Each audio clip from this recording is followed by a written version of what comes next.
Today's presenter is Mark F. Anderson. Mark has practiced law in San Francisco for over 45 years.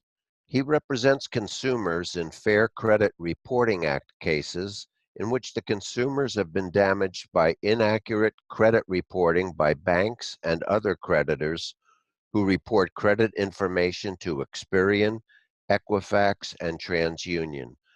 He has settled over 150 cases involving inaccurate credit reporting. Mark was one of the first attorneys in California to represent consumers in lemon law cases. He has represented consumers in over 4,000 lemon law cases. He has also represented plaintiffs in numerous consumer class actions. He may be reached by email at mark@andersonconsumerlaw.com or direct dial phone 415-651-1951. All right, good day. My name's Mark Anderson. My office is in San Francisco. I've represented consumers in various types of cases for, well, 30 years. And for the past 10, 12 years, one of the areas I've concentrated on is representing consumers in cases involving the Fair Credit Reporting Act, the FCRA.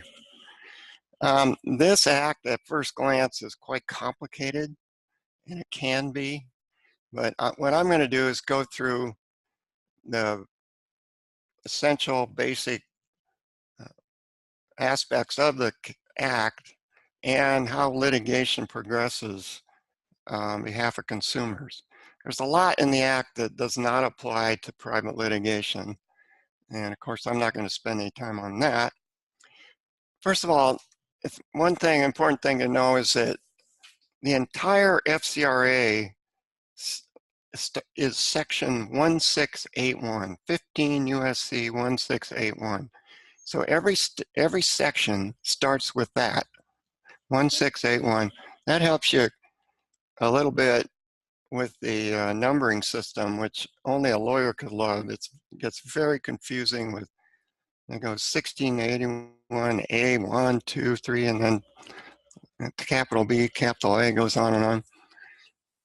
And if you keep going, you'll come to 1692, which is a Fair Debt Collection Act, which is different. Okay, so consumers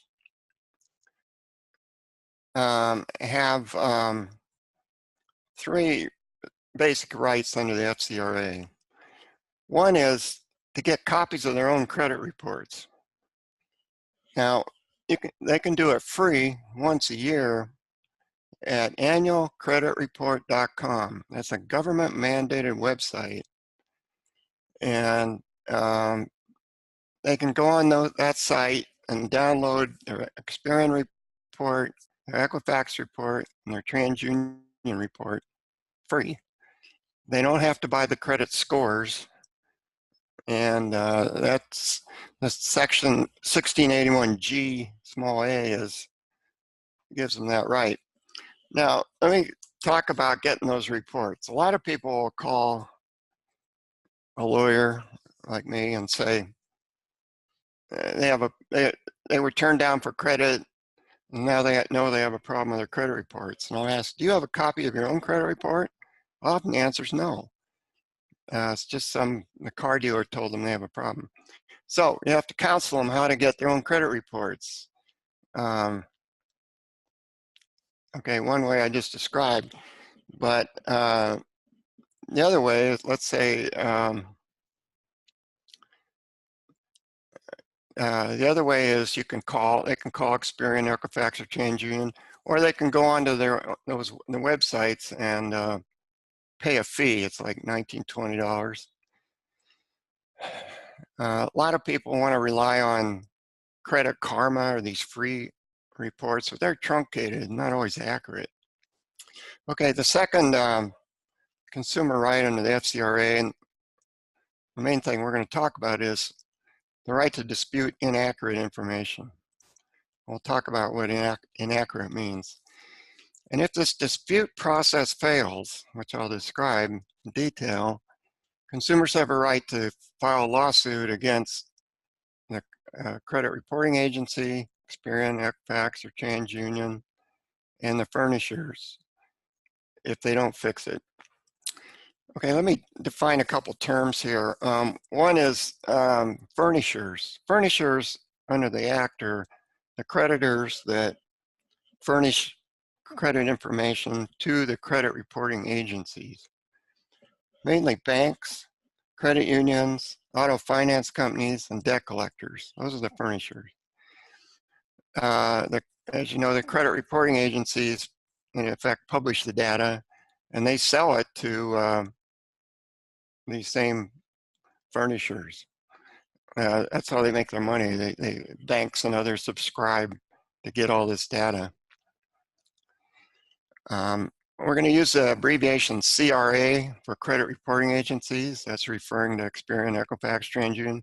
And there are other credit reporting agencies, but they don't have the dominance these three have. Okay, a major issue in litigation is what's the standard? In other words, a consumer says there's something inaccurate on the report. Is it really inaccurate? You'd think that'd be a simple question and simple answer, but it's not in many cases. The Ninth Circuit, in a case called Carvalho, held that an item on a credit report can be incomplete or inaccurate because it's patently incorrect. And that's most cases that come up that it's just wrong. But there's another way, and that's if the information is technically accurate but misleading. I'll talk more about that later. That standard applies to the credit reporting agencies and furnishers. And this has been accepted by other circuits too in other parts of the country. Accuracy is not defined in the FCRA. The courts say, well, we look at the dictionary, freedom from mistake or error, conformity to fact. The courts say it's an objective standard. A great percentage of the cases that are litigated turn on whether a report is accurate or not. And it's up to the judge on a summary judgment motion, let's say, to decide, well, is it accurate or not? There's a definition of accuracy that was promulgated for furnishers by the Consumer Financial Protection Bureau. It has the questions whether the information accurately reflects the terms and liability for the account or other relationships, or reflects the consumer's performance or other conduct with respect to the account, or correctly identifies the right consumer. That's important. This regulation is not privately enforceable, but can be cited. I mentioned the Consumer Financial Protection Bureau because it has jurisdiction over consumer reporting agencies and the furnishers. And at least while Obama was president, they were making progress in getting the furnishers to do better in reporting accurate reports. Under the current administration, I don't think they're doing anything. Okay, so why do I keep talking about inaccuracies? Well, because credit reports are plagued with inaccuracies. Depending on what report you read, what study, anywhere from 3 to 25% of inaccuracies. And the question is, are the inaccuracies enough to affect credit scores? A lot of the inaccuracies are of no consequence, but some are. Some are serious enough. So those are the important ones. Let's talk about common inaccuracies on credit reports. One is someone else's information, incorrect payment history. Maybe someone made payments and it shows they were on time and it shows they were late. This is a very common situation. Incorrect bankruptcy information, and that can get very complicated. Incorrect information from a former spouse or relative. Sometimes one spouse will file bankruptcy and one won't, but it spills over into the innocent spouse. Another category is identity theft, and we'll talk about that a little more later. Okay, and now let's talk about the dispute process. And this, at first glance, is a mysterious thing for consumers, and it doesn't work well for consumers because it's just too complicated. But here are the steps consumers must take to dispute inaccurate information. And here's a key point. Until consumers go through this dispute process and the dispute process fails, they have no case, none at all. In other words, these are dogs that get a free bite. So it's important too. Consumers must send disputes directly to the computer reporting agencies. This is counterintuitive. You'd think that if a bank is reporting inaccurate information, you should write to them. And you can, it's probably a good idea. But if you want to get anything done, you have to send it directly to the CRAs. Now, when the consumers send in dispute letters, or it can be done online now, they must identify themselves, and they can't just put down their name and address. They must include at least 2 pieces of identifying information, a utility bill, a driver's license, passport, a lease, a mortgage, and they must state their social security number and their date of birth. Now, think about that. How many consumers going in know all that? So what happens is people send in inadequate identification in their letter, and back comes a form saying, you haven't identified yourself, here's how to do it, so you got to do it over. Okay, when consumers send in their dispute letters or their online dispute, they should include supporting documentation. Unfortunately, a lot of consumers just say, well, this account is not mine. That doesn't help much. It needs whatever documents they have to support their dispute should be included. And they should state the facts. Now, sometimes I help people write these letters. Sometimes I don't. Sometimes they can do it their own. Okay, so what happens when this agencies get a dispute? And they get thousands of these every day, by the way. They're required to conduct a reasonable investigation, free of charge. And what that entails, we'll talk more about in a bit. They must, and always do, they're good at this, they forward the dispute and any documentation to the furnisher, to the creditor or debt collector. What happens after that, the furnisher does their thing, we'll talk about that in a minute. And after they get a report back, they, meaning the agencies, they must record the status of the disputed information or delete the item.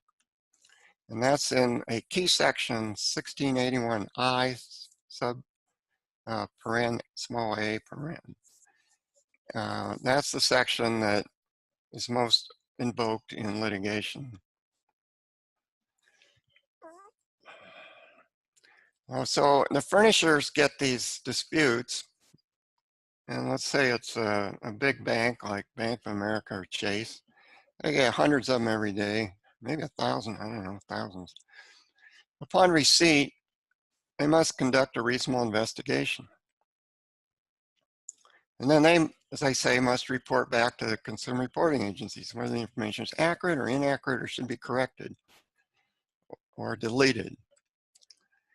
These communications are done with an industry-wide system called Metro 2, sometimes called eOscar. And it's a system devised by the industry association called the Consumer Data Industry Association, And you can find the guides. They have guides online. You can find CDIA guides. This is all electronic. Okay, the disputes are processed on forms called Automated Credit Dispute Verification Forms, abbreviated ACDV. And you can get these things in discovery when you file suit. And essentially, this form is sent from the credit reporting agency to the furnisher. The furnisher has a person look it up and say either verify, meaning no change, or they say, here's how to update it, or occasionally they say delete it. If they're convinced the consumer's right and the report shouldn't be there at all, let's say it's on someone else, the wrong person. So what is a reasonable investigation by a consumer reporting agency? This has been heavily litigated.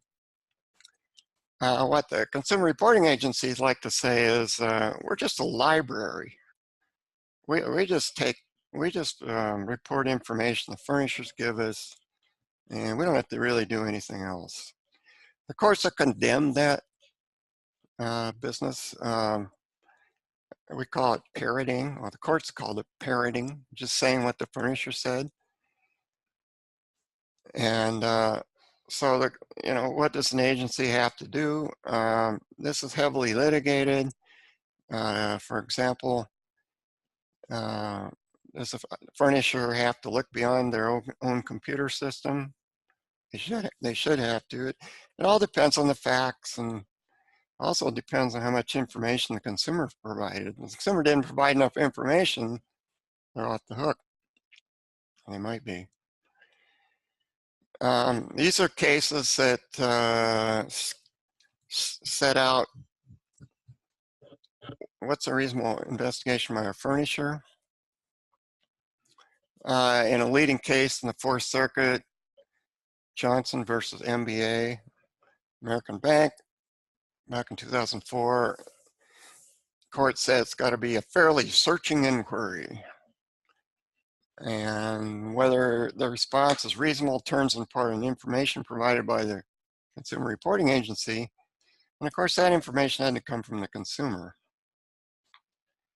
In an important footnote 11, and that's the Gorman case, not Johnson, said the furnisher, in some cases, has to look beyond what came from the agency. A very good explanation of what the furnishers have to do is in this case called Boggio versus USAA in the Sixth Circuit. Very well worth reading. So the question is, what's the CRA's liability for failure to conduct a reasonable investigation? Well, they're liable for damages, as we'll see. And this is the key section I alluded to earlier, 1681IA. And this is their duty to conduct a reasonable investigation. And if they don't, and it's not a reasonable investigation, then the consumer can file a lawsuit. If you could sum it up this way, if a reasonable person would look at the information provided by the consumer and realize that it's wrong, ipso facto, they have not provided, they did not conduct a reasonable investigation. And in your complaint, you don't have to prove it beyond a reasonable doubt. You just say, look at the result, I screwed up. Furnishers also have liability for failure to conduct a reasonable investigation. It's a different section. It's section 1681 S and Sam 2 B as in boy.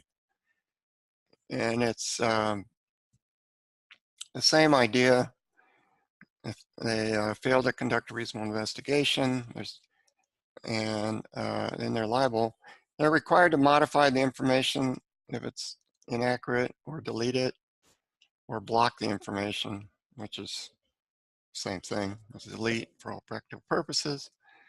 So you just looked at the two key sections in the FCRA as far as FCRA litigation goes. And the right of action, private right of action in the FCRA is section 1681.0, and it's one sentence. They don't, if the CRA doesn't correct inaccurate, incomplete, or missing information, consumer has a right to sue for damages and attorney's fees. And it's important to know the standard here is negligence. It's not strict liability, but it's you do have to show negligence. And this applies to CRAs and furnishers, this section. So this is the key damage section.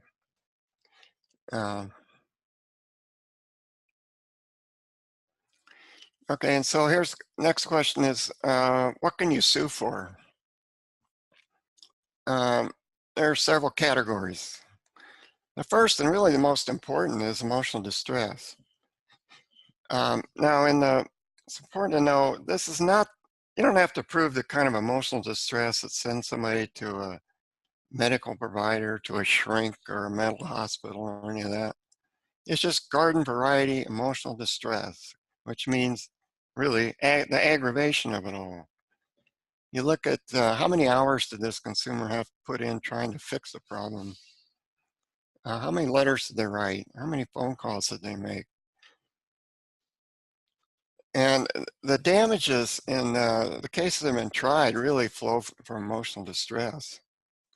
Now, defense attorneys poo-poo these claims, but they're just blowing smoke because jurors react to these cases to the emotional impact of the plaintiffs, and they'll award significant damages in the right case. Second category is the inability to get credit. This is especially true if somebody's turned down for a mortgage. They want to buy their first house or any property. They go to the mortgage company and they just get turned down. Why? Because there's a 30-day late on their existing mortgage. Or they go to a car dealer and can't get a car. Okay, another category, lost income from missed work. You don't see that too often, but it's another category. Now, plaintiff must show causation. This is often this is a heavily litigated area. You know, was the plaintiff had emotional problems beforehand? And this is just icing on the cake, or maybe.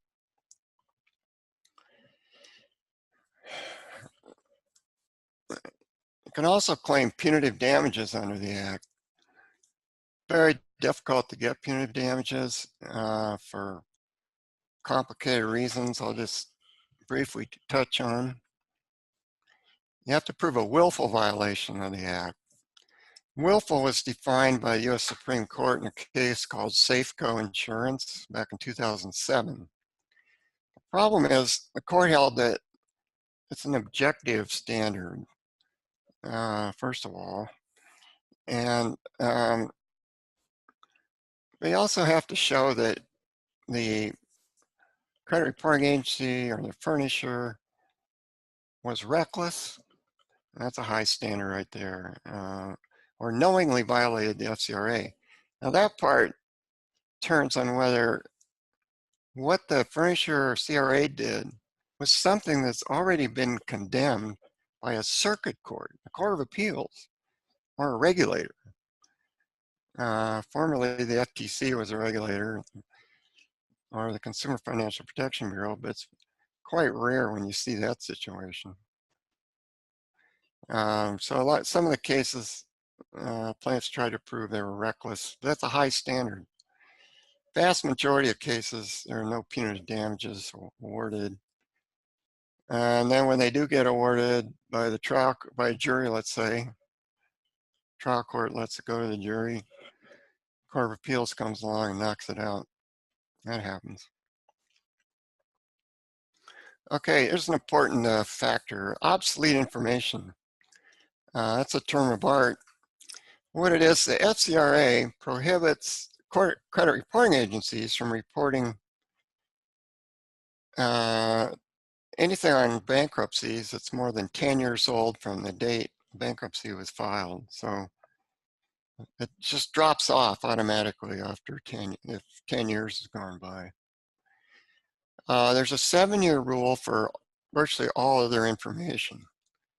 If someone was late on an account, or they got a judgment, or there's a tax lien, so over 7 years, it drops off. The 7 years starts with what's called the date of first delinquency. And if you get a, say, your Experian report, you'll see that date on most accounts. Occasionally you see violations of this, not very often. It also applies to furnishers, but indirectly. They have to conduct a reasonable investigation of disputes concerning obsolescence. Now that's a bit obscure, but that's how it works. But when consumers complain about something that's been around a long time, you definitely need to look to see, well, is this really, should this really have been on the report? Okay, so if you file a complaint on behalf of a consumer against credit reporting agencies, or one or two of them, you're going to want to get discovery. At this point, it's a lot of it's routine. Equifax will produce what they call their ACIS files, ACIS. It shows a record of disputes and their responses. And you can also get credit reports the consumers ordered.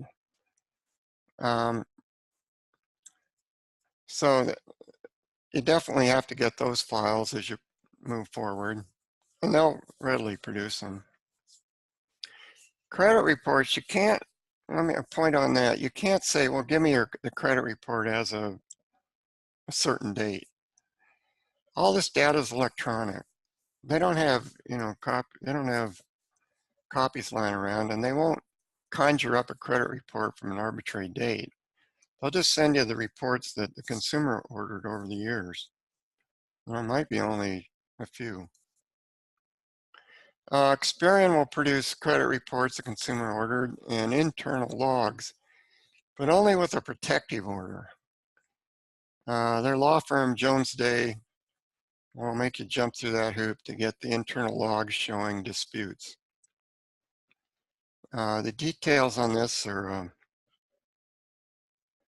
beyond the scope of my presentation, but it's not hard to find this data, and I'll tell you information on this. I'll tell you how to do that later. TransUnion will produce records of disputes and credit reports the consumer ordered. And one thing you always want to get or ask for are automated consumer dispute verification forms.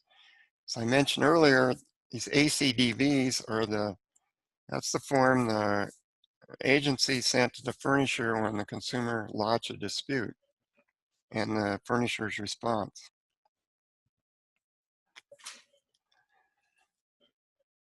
All right, and you can get discovery from furnishers. You can get, as I mentioned, the ACDVs.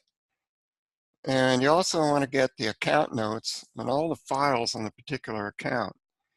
Like if you're dealing with a big bank, like Bank of America, you're going to ask for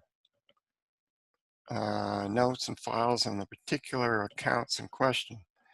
Your consumer may have 10 accounts with Bank of America. You don't want them all. You just want the one, say, mortgage account or credit card account where the bank reported the person was late and your guy says they weren't. And any documents relating to their investigation of the dispute. Incidentally, the banks and other large creditors have entire divisions of people who do nothing but respond to disputes. You'll find, you can locate them in some office somewhere in the United States and have like 25 people who just sit there and handle disputes from consumers. That's all they do. You know, and if you're going to take a deposition, the head of that office is available, and they'll tell you what their procedures are and how great they are, and so on. And speaking of disputes, one thing to know is that all three of these credit reporting agencies have offshored this work for the most part.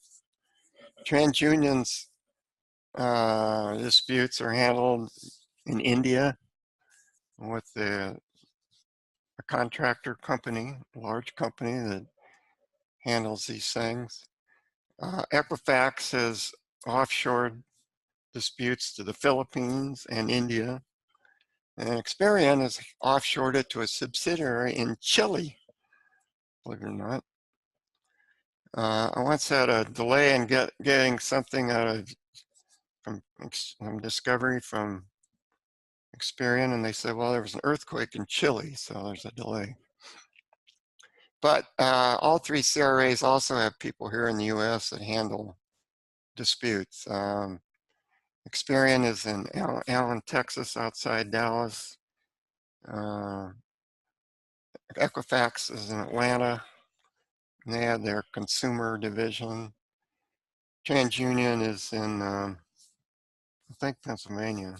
Their headquarters in Chicago. So sometimes you'll get data from them too.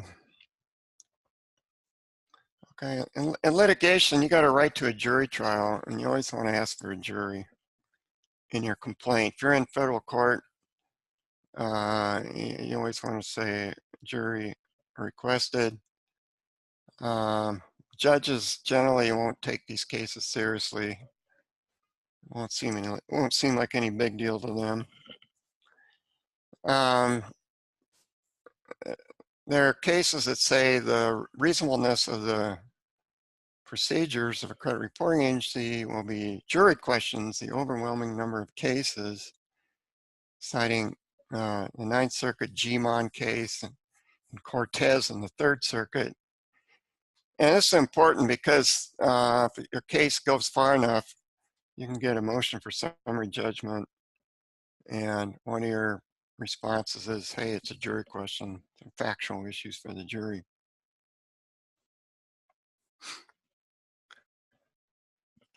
Okay, most cases you see litigated involve inaccuracies. These are the run-of-the-mill cases. Somebody says, I was not late on that mortgage payment, and the mortgage servicer says they were. The person was late. And you can look at the records and figure out who's right and who's wrong.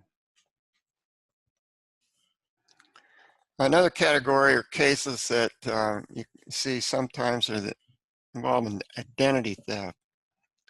Now, Congress amended the FCRA some years ago to improve the FCRA with respect to identity theft, because what had been happening was people who were victims of identity theft would write to the CRAs over and over saying, I'm victim of identity theft.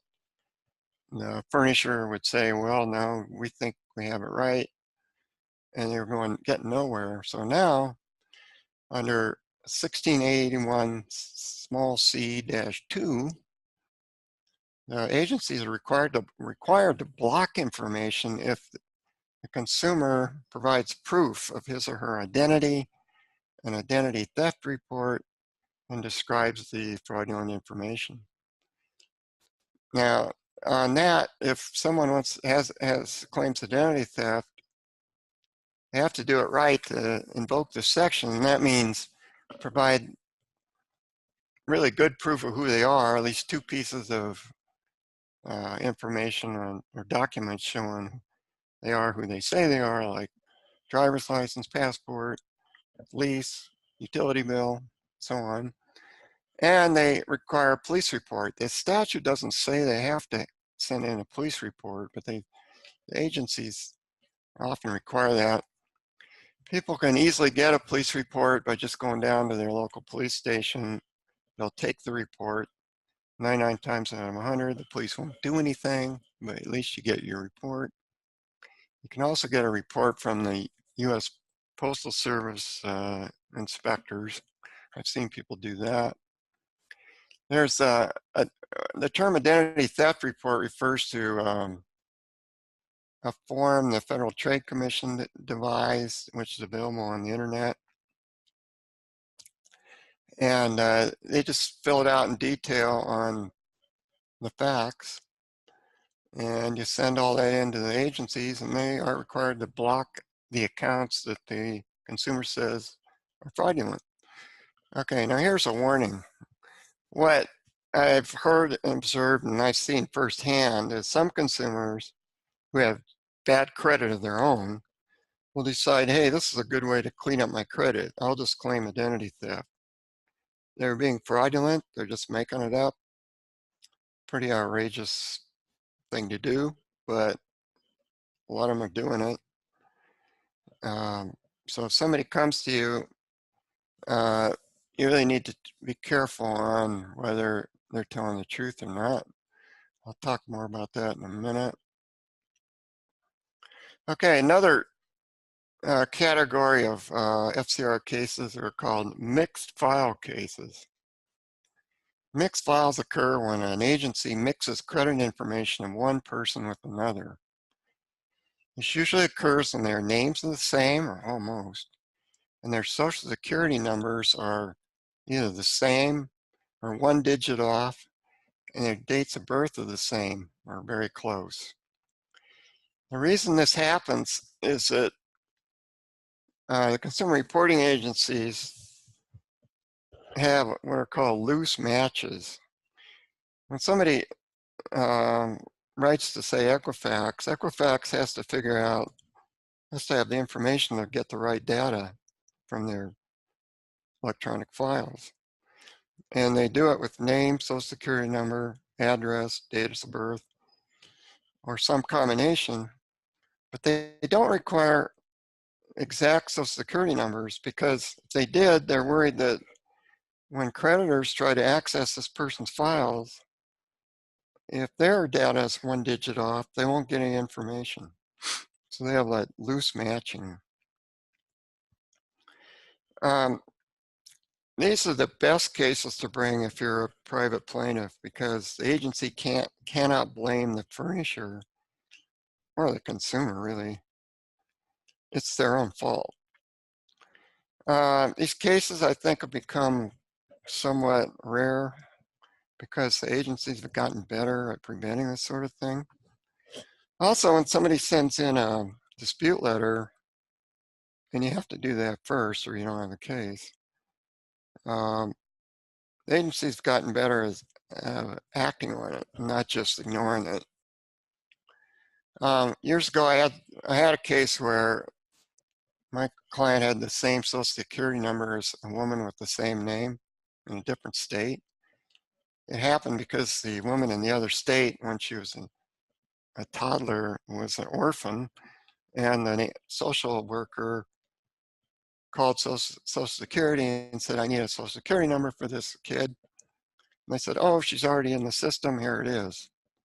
And this plagued my client for years. And it's a really good case. And we got a really good settlement from all three agencies. But you don't see that too often. But if you do come across such a thing, and they won't fix it in a dispute process, that's a really good case to bring. They can be quite valuable. There's been some very large jury verdicts on these kinds of cases. Okay, another type of case,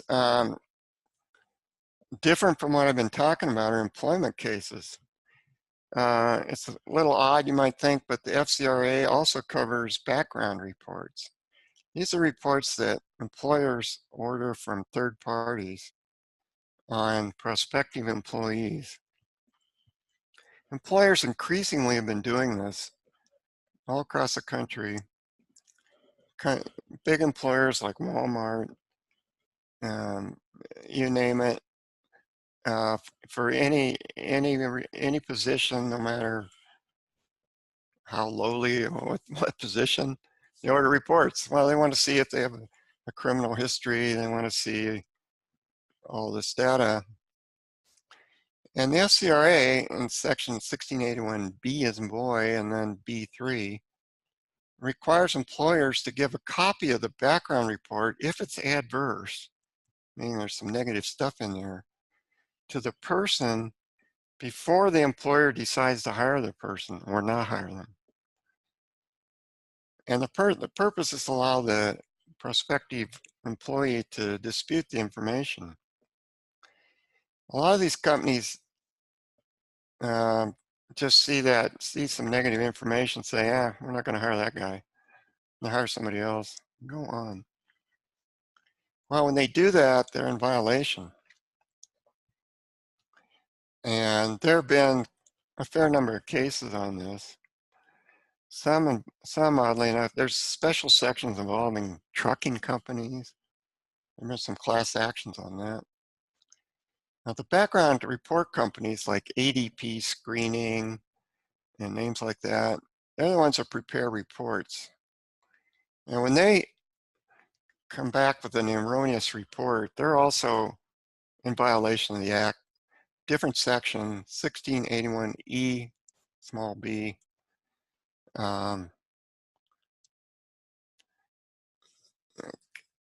Anyways, they're defendants in these cases also. Okay, now speaking of 1681EB, that requires the agencies to employ reasonable procedures to achieve maximum possible inaccuracy, not inaccuracy. Now that sounds like a great thing to put in your complaint and go for it. Some long-term practitioners say this is a place where cases go to die. The problem is it sounds great, but it's vague. You know, what exactly does it mean? It works in those employment cases, occasionally works in other cases, but you don't want to file just on that unless you have to. You want to fit it under 1681I. Okay, there is a statute of limitations. It's 2 years from discovery by the plaintiff of the violation, but no event more than 5 years after the date of such violation. Here's the key thing. Most courts agree that the statute accrues when the consumer submits a dispute to the agencies and they and the furnisher fail to conduct a reasonable investigation. So if that dispute process was invoked, let's say over the past 6 years, each time that happens, the statute starts running again. So you don't, the statute limitation doesn't run because somebody disputed it 5 years ago or 3 years ago, okay? Each time the consumer submits a dispute that the CRA does not reasonably investigate, starts the statute over again. There are a fair number of reported cases on this. I'll touch on them later. Okay, let's talk about defenses. The agency's defenses, their main defense stems from a case called Carvalho in the Ninth Circuit. What happened in that case, plaintiff challenged the agency's reporting of a past due collection arising from a medical debt. Plaintiff said it was inaccurate and misleading because she wasn't obligated to pay it until her medical provider billed the insurance company. That didn't happen. Plaintiff argued Equifax should have done a searching inquiry on her legal defense. Plaintiff lost. Ninth Circuit said the agency is not required to determine whether a consumer has a legal defense. So ever after this case, that was 2010, the agencies, credit reporting agencies, cry Carvalho every chance they get. The court said whether the consumer has a defense of the debt is for the court to decide, for a court to decide in a lawsuit against a creditor. In other words, the creditor should have first gone maybe in small claims court or some other court against their own insurance company to establish they didn't owe the money. There's some unfortunate language in this Carvalho case that really is not accurate. It plays right into the agency's hands. It says, oh, well, they only have to collect and report information furnished by others. But that's not true. It's contrary to the statute. Here's the big issue on so many cases. Was a dispute factual or legal? If there's anything at all legal, the attorney for the agency is going to say, oh, it's a Carvalho case. It's a legal dispute. We don't have to deal with that. But a lot of things have some legal aspects, but they're really factual. So I heard a case in the Ninth Circuit on this issue. It comes up all the time. Okay, so key question for practitioners, what are these cases worth in settlement or if they went to trial? A lot turns on, was the consumer unable to get credit because of the inaccuracies to buy a house, to buy a car, to buy Christmas toys for the kids. I had one guy testify he couldn't buy his wife a new washing machine that keeps breaking down, so on. In other words, and how long was the consumer's credit impaired? Was it for 2 months, a year, 5 years? In the case of the woman who had the same social security number as another woman, she was about 23 years old. She had never been able to get credit. How many times does the consumer submit disputes? More the better.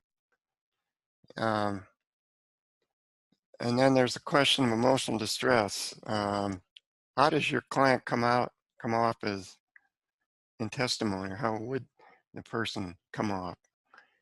Were they really able to convey the fact that they were devastated by all this wrong activity on their credit reports? Some people, as we all know, are able to convey emotional factors, others not so good. Is a consumer likable? It's true in any litigation. Your best client is one who's likable and genuinely distressed and able to convey that. So when somebody comes to you, one of the first things you should insist upon is you get the client's current credit reports from Experian, Equifax, and Change Union. Sometimes people will come in and say, oh, here's one from 7 months ago. And I go, hey, how do you know things haven't changed? And they often have. As I said earlier, do not rely on free credit reports like Credit Karma or Tri-Merge reports. Those are third parties called resellers that sell very low cost reports to mortgage companies. They take Experian, Equifax, and Change Union data and massage it into their own reports. They're truncated. Do not rely on them. Also, if somebody has problematic accounts, get whatever documents they have. It's a mortgage account, they're going to have mortgage statements.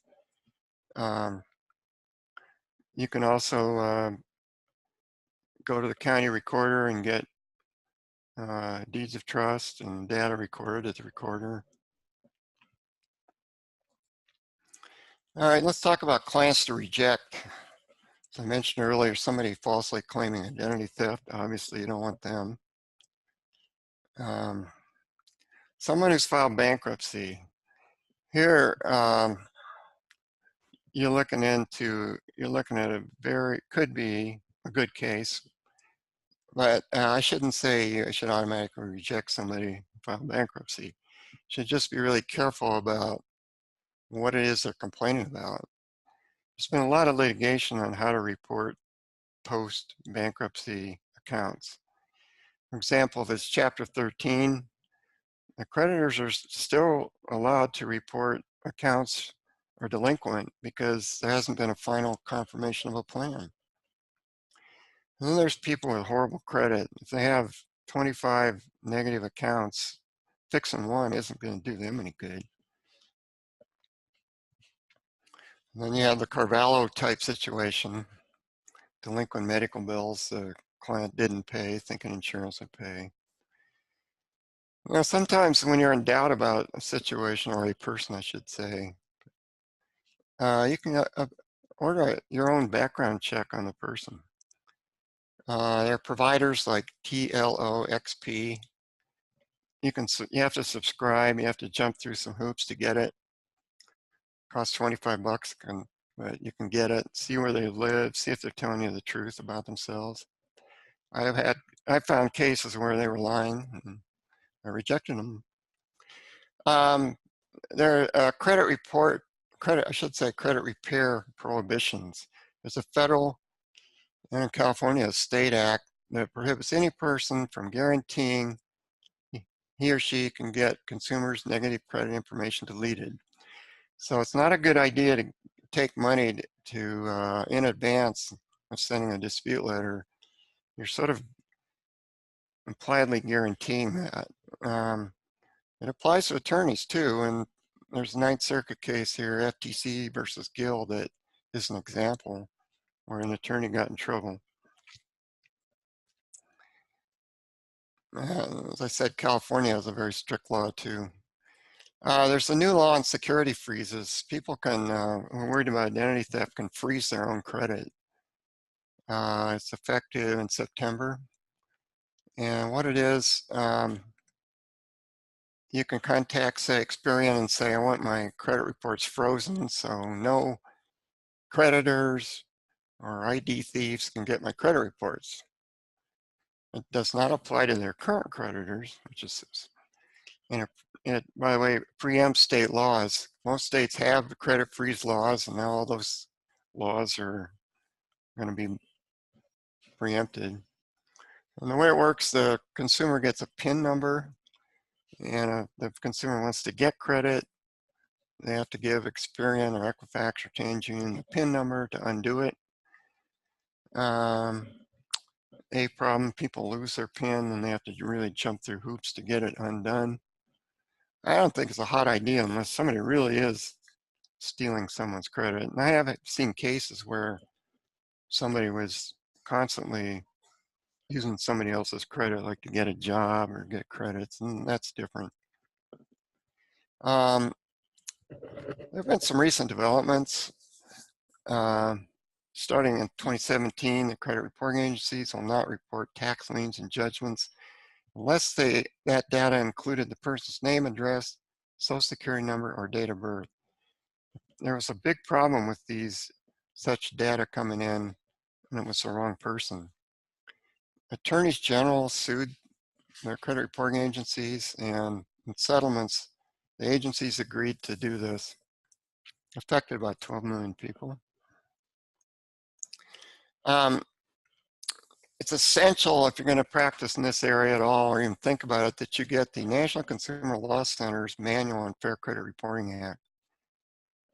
It's available in print and in digital form. It only costs about 150 bucks a year. Go to nclc.org to get it. I'd say it's basically malpractice if you not to have it. There's the listserv for plaintiffs' attorneys. The person at NCLC is named Chi Wu, and you can contact her at NCLC. They're in Boston, and you can get on the list. As you might guess, there's been plenty of case law. The FCRA has been around since the 70s. And in the next 3 slides, I've noted the most important ones. And if you're going to practice in the area, you really should read all these. I arranged it by circuit, starting obviously with the First Circuit. And I've sort of summarized some of the key points on each opinion. And I won't go through them, you can read them there. Certainly you should know these cases depending on what circuit you're in. And then depending on what circuit you're in, you need to go to your own federal district court and read those opinions. Like in the Northern District of California, there have been quite a few opinions on all these issues. You got to know what your judge has been deciding.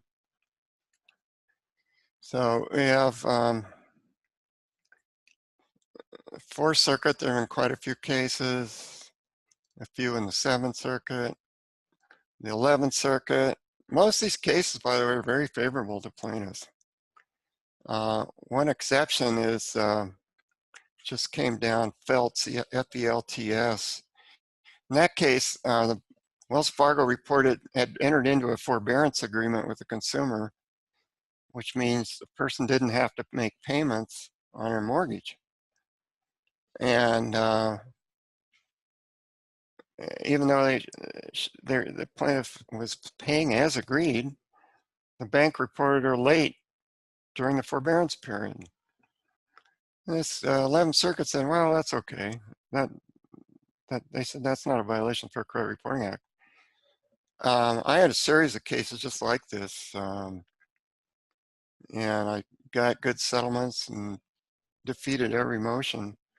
This is the one that's wrong. So don't unless you're 11th Circuit, don't go with that one. 9th Circuit, we've got quite a few cases. Let me point out a couple. Pintos versus Pacific Credit Association. My former partner, Andy Ogilvy, had this case.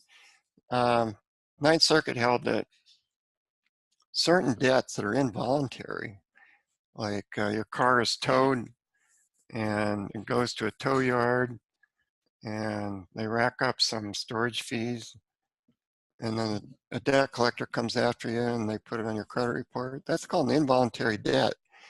They're not allowed to put those on your credit report. It's only debts that you, as a consumer, you voluntarily incurred. That's true of traffic tickets too. They can't put those on. The dentist case in the 9th Circuit, it's a very good case for plaintiffs. Experian failed to conduct a reasonable investigation. They totally screwed up characterizing the documents in the court file, got it backwards. Gorman's an important case in the 9th Circuit. Covers a lot of points. Establishes that in the 9th Circuit that information is technically accurate but misleading is a violation.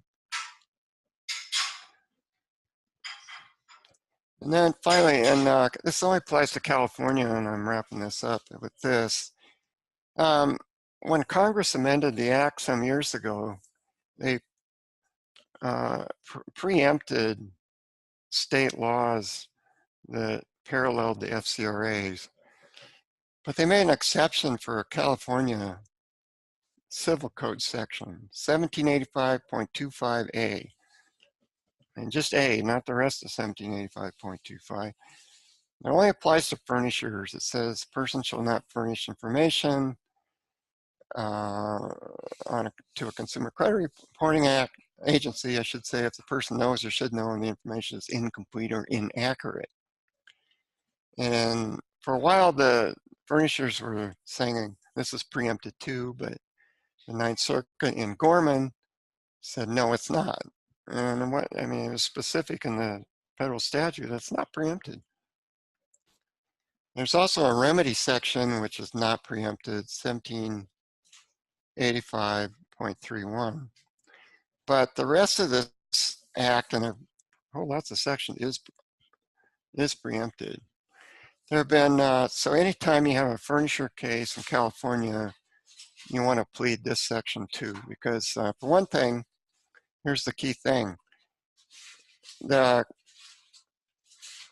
creditor need not have sent in a dispute before you invoke this section. So sometimes this will pick up information incorrectly reported for months, sometimes years before somebody gets around to conducting a dispute. Well, with that, that wraps up my reporting presentation today. So thank you very much.